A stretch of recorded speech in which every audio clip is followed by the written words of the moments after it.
যুধিষ্ঠির সশরীরে স্বর্গে প্রবেশ করলেও দ্রৌপদীকে ও অন্য 4 পাণ্ডবকে কেন নরকে যেতে হয়েছিল?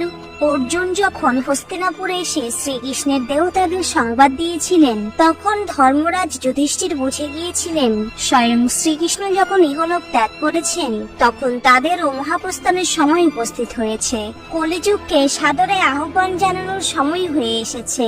তাই যুধিষ্ঠির অভিমন্যুর পুত্র পরীক্ষিতের রাজ্য অভিষেক করেন এবং সর্বদা ধর্মের পথে থেকে রাজ্য পরিচালনার উপদেশ দিয়ে 4 পাণ্ডব ও দ্রৌপদী সহ মহাপ্রস্থানের পথে বেরিয়ে পড়েন। পথে ধর্মদেবতা অর্থাৎ যমরাজ একটি কুকুরের রূপ নিয়ে তাদের সঙ্গ নেন। মেরু পর্বত ওঠার সময় প্রথমে দ্রৌপদীর মৃত্যু হয়, তারপর সহদেবের মৃত্যু হয়। সহদেবের পর মারা যান নকুল, নকুলের পর অর্জুন এবং অবশেষে ভীম স্বর্গে পৌঁছানোর আগেই মারা যান।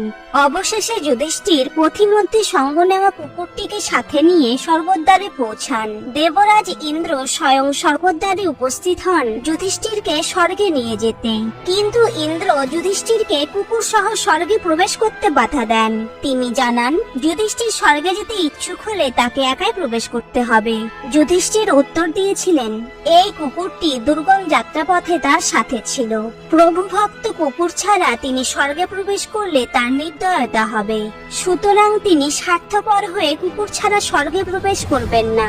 এরপর যমরাজ কুকুরের রূপ পরিত্যাগ করে যুধিষ্ঠিরকে বলেন, যুধিষ্ঠির, তোমার সমান ধার্মিক পুণ্যাত্মা স্বর্গে কেউ নেই।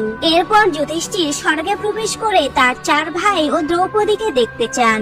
দেবদূতরা যুধিষ্ঠিরকে নিয়ে নরকে যান। নরকে প্রবেশ করে যুধিষ্ঠির চমকে ওঠেন, যা তিনি কখনো কল্পনাও করতে পারেননি। দ্রৌপদী যন্ত্রণায় চিৎকার করছেন। তিনি জিজ্ঞেস করেন, দ্রৌপদীর এই কেমন দশা? দ্রৌপদী এমন কি পাপ করেছে যে সে এত শাস্তি পাচ্ছে?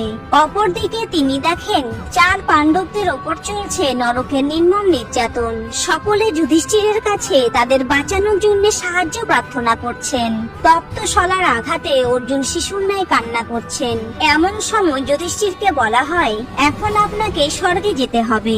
যুধিষ্ঠির বলেন, তিনি তার স্ত্রী ও ভাইদের এভাবে নরক যন্ত্রণায় ফেলে স্বর্গের ঐশ্বরিক আনন্দ গ্রহণ করতে পারবেন না। তিনিও এখানেই তার ভাইদের সাথে নরকে বাস করবেন। যেখানে তার পরিবার থাকবে সেটাই তার কাছে স্বর্গের সমান। তখন যম তাকে বলেন যে যুধিষ্ঠির অশ্বত্থামার মৃত্যুর সংবাদ দিয়ে দ্রোণাচার্যের সাথে প্রতারণা করেছিলেন, তাই তাকে কৌশলে নরক দর্শন করানো হয়েছে। বাস্তবে বহু আগেই দ্রৌপদী সহ 4 পাণ্ডব স্বর্গে পৌঁছে গিয়েছেন। এতক্ষণ তিনি যা দেখেছেন তা সম্পূর্ণ ভ্রম ছিল। এরপর যুধিষ্ঠির স্বর্গে গিয়ে দেখেন দ্রৌপদী ও 4 পাণ্ডব আগে থেকেই খুশি মনে স্বর্গে রয়েছেন। এরপর পঞ্চপাণ্ডব ও দ্রৌপদী একসাথে স্বর্গের সুখ লাভ করেন। ভিডিওটি ভালো লাগলে প্লিজ ফলো করে সাপোর্ট করুন। Thank you.